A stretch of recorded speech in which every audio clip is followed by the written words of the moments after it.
కట్టానండి. నేను కట్టడం అంటే పేదలు పని చేసి కట్టడం కాదు. వాళ్ళతో పాటు నేను కూడా పనిలో పాల్గొన్నా. పాస్టర్ దగ్గర వాళ్ళతో పాటు పనులు చేసిన నేను అంటున్నానండి. నేను అంటున్నా బట్టలు దిగిన అర్థం మీకు. పాస్టర్ బట్టలు దిగిన, పాస్టర్ గారు బట్టలు దిగిన, వాళ్ళ పిల్లల బట్టలు దిగిన. ఎందుకు దిగాను చెప్పాలి మీరు. దేవుళ్ళు మనం తగ్గించుకుంటే దేవుడు మనల్ని హెచ్చిస్తాడు, ఆశీర్వదిస్తాడు. నేనేంది నీ బట్టలు దిగేది అంటే వాళ్ళు ఏమన్నారు, సరేనయ్యా ఎదురా అంటారు, అంతే కదా, సరే అంటారు. కనుక ప్రేమేంటి అని పెట్టారా, వరంగల్ పోయిన నేను. వరంగల్ పోతే అక్కడ పాస్టర్ గారి దగ్గరికి పోయినా. ఆయన అన్నాడు అసలుకి ఆశ అది విశ్వాసపరిచేది అనమాట. ఆడకపోతే వాళ్ళు ఏం చేశారంటే అక్కడ ఒక్క పూట భోజనం పెడతారు. ఆ ట్రైనింగ్ ఎట్టుంది, వాళ్ళు పెడితే ఒక్క పూట భోజనం. ఎప్పుడు మధ్యాహ్నం పెడతారండి. ఉదయం పూట భోజనం ఉండదు, మధ్యాహ్నం పూట భోజనం పెడతారు, సాయంత్రం సువార్త పంపిస్తారు. అక్కడ పెడితే తిను, పెట్టబోతి కుమ్ము కదా, వచ్చి పనుకోవడమే. అర్థమైంది నీకు? ఒక్క పూటే భోజనము. అక్కడ పోతే వాళ్ళు పెడితే తింటాం అంటలేదు, నువ్వు పెట్టమ్మా అని మా అడగకూడదు. అర్థమైందా? అడగపోయినా. అయితే చూడండి, ఆ ఫాస్ట్గా చిన్న సంఘం అనమాట. ఆయన అన్నాడు, ఆయన నా చిన్న సంఘము కనుక ఇక్కడ కాదు, పెద్ద ఫాస్ట్ ఉన్నాడు, ఆయన తిరిగి పంపిస్తాను నిన్ను అన్నాడు. 2000 సంవత్సరంలో అడిగిపోయినా చేసుకుపోయినాడు. చేసుకుపోతే అంటే సంవత్సరానికి ఒకసారి 30వ తారీఖున డిసెంబర్ 30 ఆయనకి 20 సంఘాలు ఉన్నాయి. 20 సంఘాలు ఒకే దాన్ని కూడుకుని మీ పెద్ద మీటింగ్ ఏర్పాటు చేసుకుంటాం 3 రోజులు. ఆ మీటింగ్ నన్ను తీసుకుపోయారు. అట్లా మీటింగ్లో నేను కొంచెం పరిచయం చేశా. ఫాస్టర్ గారు చూశారు నన్ను. చూసి ఆ అబ్బాయి కొత్త అబ్బాయిలా ఉంది, బాగా పరిచయం చేస్తున్నాడు అని చెప్పి అనుకున్నారేమో. తర్వాత చెప్పారు నాకు. సార్ కామ్ అయిపోయినా, మీటింగ్ అంతా అయిపోయింది, ఎవరి పార్టీకి వెళ్ళిపోయినారు, ఏ సంఘాలు చర్చికి వెళ్ళిపోయినారు. వెళ్ళిపోయిన తర్వాత నేను ఒక్కనే ఉన్నా. నా దగ్గర ఫాస్టర్ అమ్మ వాళ్ళ పిల్లలు ఉన్నారు అక్కడ. అయిపోయిన తర్వాత 9 గంటలకు ఉదయం వాళ్ళు వచ్చి పాస్టర్ గారు వచ్చారు. వచ్చిన తర్వాత ఎవరి అంటే పాస్టర్ గారు సార్ చూశారు నన్ను. నీ పేరు పాలు కదా, నా పేరు పాలేనండి అన్న. సరే మంచిది, పాస్టర్ ఇక్కడ ఇది పరిచయం చేయించడం ఇవంతా కూడా ఇది నాది కాదు, పాస్టర్ గారు చూసుకుంటుంది, నేను సువార్త పరిచయం నాది అని పాస్టర్ గారు చెప్పినారు. సరే పాస్టర్ గారు వచ్చిన తర్వాత పాస్టర్లతో ఆమె చూసింది ఒకసారి. ఇట్లా చూసి ఈ ఉండడండి ఇలా ఏమని, ఈయన మన దగ్గర ఉండలేడు. ఏం చెప్పిందండి? ఉండలేనని చెప్పింది. అనగానే ఎందుకు చెప్పి తర్వాత అర్థమైంది, ఎందుకు ఉండలేను నాకు అర్థమైన తర్వాత. ఉండలేనండి అనగా ముఖం మీద అయిందండి. ఆ పాస్టర్లో ఈయన ఉండలేదయ్యా, ఈయన ఉండలేడు అనింది. ఆయన ఏం పాలు ఏం ఉంటాను పాస్టర్ గారు అన్న అనేకి ఒక్కసారి మళ్ళీ చేసుకున్న తర్వాత మళ్ళీ భవ్యము ఇప్పుడే ఆలోచించుకొని చెప్పి రేపటితో ఆలోచించుకొని చెప్పి సమయం ఇచ్చింది. సరే అని చెప్పి ఇంకా రేపు ఉదయం తర్వాత మళ్ళీ పాస్టర్ గారు వచ్చారు. వచ్చిన తర్వాత ఏం పాలు ఉంటావా అన్నారు. ఉండకేం చేసేది, ఏడకు పోవాలి, ఎవరిలో దిక్కు ఎవరు లేరుగా, ఏడకు పోయింది చెప్పు చెప్పు ఉంటానన్నా. సరే వాళ్ళు అందరూ వెళ్ళిపోయారండి, నేను ఒక్కనే ఉన్నాను. తర్వాత అర్థమైంది. ఉదయాన్నే లేచిన చర్చిలో కొనుక్కొని స్థాపించారు. చర్చిలో లేవగానే బాత్రూమ్ కడగమన్నారు శుభ్రం పోయి. నేను ఎప్పుడు ఇలాంటి పరిచయం చేయలే, ట్రైనింగ్ పోయినా కానీ చేయలేదండి. సరే చెప్పి ఆ బాత్రూమ్ కడిగిన. ఒకరోజు కడగడమా, రోజు 2 పూటలు కడగాల. తర్వాత బాత్రూమ్ కడిగిన తర్వాత చెట్ల నీళ్ళు పట్టమన్నారు. అప్పుడు కొనే లేదు, బోర్ అన్నమాట. బోరు కొట్టి బకెట్లో పోయారు. నేనే బహుళీరుండి ఎట్టో కొట్టి నీళ్ళు పోయి రోజు పోయా, రోజు పోస్తున్నా. పోయిన తర్వాత మళ్ళీ కచ్చబెట్టుకి ఏం చేశారంటే అపోయిన తర్వాత బట్టలన్నీ వేసారు. ఈ బట్టలు ఉతికారన్నారు. సరే ఉతికినా, బట్టలు బాగా ఉతికినా. అన్ని బట్టలు మాత్రం బయటికి వెళ్ళి ఉతుకోవాలన్నారు. ఎవరి నా బట్టలు యాడికి ఆ బాయిలు ఉంటాయి కదా, పంపులు ఉంటాయి కదా, పొలాల్లోకి వెళ్ళి ఉతుకోవాలని చెప్పారు. అట్లా చూడండి ఎన్ని బాధలు. ఇలా అది భలే కండిషన్ అనమాట. పాస్టమ్మ భలే స్ట్రిక్ట్గా ఉంటుంది. నేను అనుకున్నది ఏంద్రా బాబు ఈ విధంగా చేస్తున్నారు, ఇంక ఇదంతా ఒకటయ్యో ఇంకోటి ఉంది అసలైంది, బాగలేదనుకో టాబ్లెట్ హీరో, నువ్వు అలాగే ఉండాలంతే, అలాగే నువ్వు ప్రార్థన చేసుకుంటూనే ఉండాలా. టాబ్లెట్ వాడేదినా వాళ్ళు ఎవరు వాడరు. ఒకరోజు ఈ చేసి వాళ్ళు గుడిసిపోయి ఏమైందంటే కొత్త కదా ఏడవ జ్వరం వచ్చేసింది. జ్వరం వచ్చి మూలకుతున్నాయి. ఇంకా ఏసై మూలుకుంటుంటే వచ్చేది ప్రార్థన చేసి తగ్గిపోతే వెళ్ళిపోయేది. హాస్టల్ వచ్చేసి ప్రార్థన చేసి తగ్గిపోయి వెళ్ళిపోయేది. ఇదే పని. మరి టాబ్లెట్ ఇద్దాము, ఏదో నిమ్మల్స్ ఇద్దాము, పాలు ఇద్దాము, అయినా అయ్యేమి లేవు.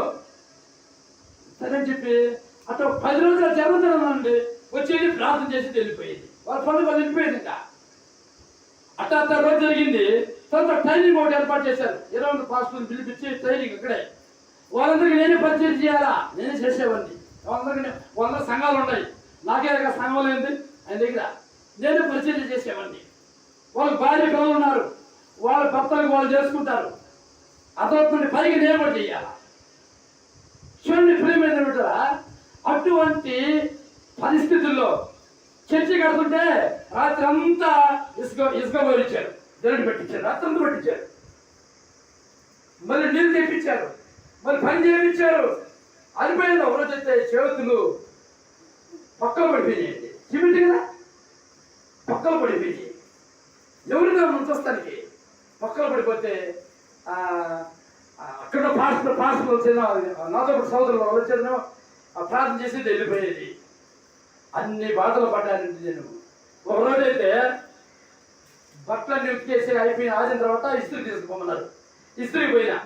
ఇంకా అయిపోయిన తర్వాత ఆదివారం వచ్చినప్పుడు సంఘస్థులతో పరిచయం అవుతున్నారు. పరిచయం అయ్యారుగా, పరిచయం వేసరికి సరే అని చెప్పి అందరూ మాట్లాడారు. తర్వాత ఏం చేస్తుంటే ఇస్త్రీ పట్టుకు వెళ్ళా. ఊళ్ళో పోయి సిటీకి పోయి ఇస్త్రీ పడుతున్నా. ఇస్త్రీ పట్టించిన. ఇస్త్రీ ఒకడు వచ్చాడు, విశ్వాసం వచ్చి పాస్టర్ గారు, చిన్న పాస్టర్ ఉంటాను, చిన్న పాస్టర్ గారు రండి మా ఇంటి గురించి ప్రార్థన చేయన్నాడు. సరే పోయినా. ఇదే సందర్గిందని చెప్పి వాక్యం చెప్తా ఉన్నా. ఈ సంగతి మర్చిపోయినా, పట్ల దగ్గర గుర్తులే మర్చిపోయి ఆడపోయి సాయంత్రం 4 గంటలకు ఆడే ఉన్నా. తర్వాత గుర్తొచ్చింది, గుర్తొచ్చింది పాస్టర్ ఏముంటుందో, పాస్టర్ గారితో భయంలే, పాస్టర్ ఉందనే అని చెప్పేసి మళ్ళీ ఎక్కడికొస్తే ఆ బండి లేదు, బట్టలు లేవు. అది ఎప్పుడు ఇంటికి పోయింది. సరే ఇంటికి పోయినా. ఇంటికి 4:30 ఇంటికి పోయేసరికి ఇంటికి పోగానే గేట్ వేసేస్తున్నారు. అప్పుడు మాస్టర్ ఉండింది, నువ్వు లోపల రాకూడదు, నువ్వు బయటే ఉండాలా, తెల్లారున్నది బయటే ఉండాలన్నాడు. నైట్ అంతా ఉన్నాను, 10 గంటల దాకా ఉన్నా. నైట్ అంతా ఉన్నా బయట అండి, రోడ్డు మీద. అర్థమవుతుంది ఎంత స్ట్రిక్ట్. బయటే ఉన్నా. మాస్టర్ గారు 11 గంటలకి బైక్ వేసుకొని వచ్చారు.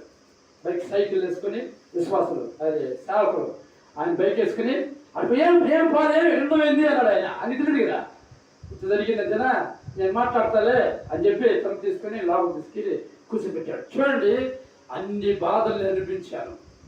అక్కడ ఒకరోజు ఇల్లు ఊడుస్తా ఉన్నా, నేనే చేయాలి ఇల్లు కూడా ఊడుస్తా ఉంటే ఇంట్లో పోయినా. వాళ్ళు ఏం చేశారంటే నన్ను పరిశీలించాలని డబ్బు కట్టలా టేబుల్ పెట్టారు. సరే నేను ఊడ్చుకుంటూ పోతా ఉన్నా, ఊడ్చుకుంటూ వెళ్ళిపోయిన తర్వాత ఆ రోజు సాయంత్రము నన్ను పిలిచారు. పిలిచి వాళ్ళు ఇక్కడ డబ్బు కట్టుండాలా చూసావా అని అడిగాను. అర్థమవుతుంది మీకు? నేనన్నాను నాకు తెలియదమ్మా అని చెప్పిన. అవునా నీకు తెలియకుండా ఎట్టుపోతుంది అంటది భాస్కరమ్మ. నీకు తెలియకుండా ఎట్టుపోతుంది, మేమందరం ఇక్కడ కుటుంబం, మేమే కదా, నువ్వే కదా సేవ చేస్తే ఇక్కడ పరిచయం చేస్తుంది, నీకు తెలియకుండా ఎట్టుపోతుంది, వాళ్ళు దాచిపెట్టేసేద్దాన్ని. అర్థమవుతుంది మీకు?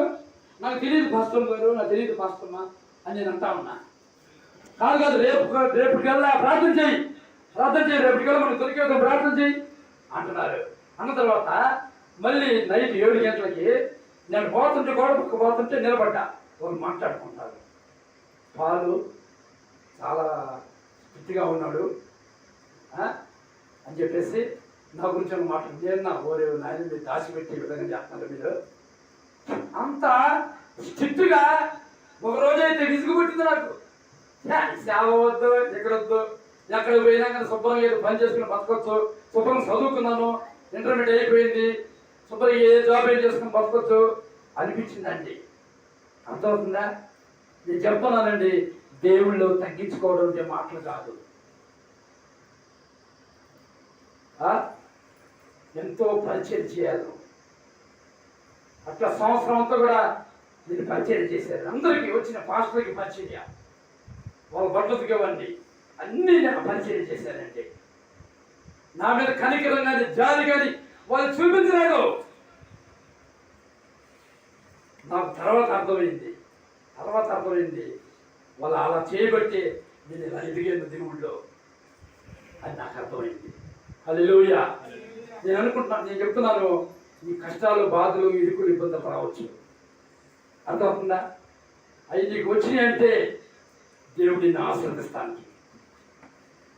ఆ బాధలు, కష్టాలు వచ్చినప్పుడు తగ్గించుకో, కన్నీళ్ళు విడిచి ప్రార్థన చేయి.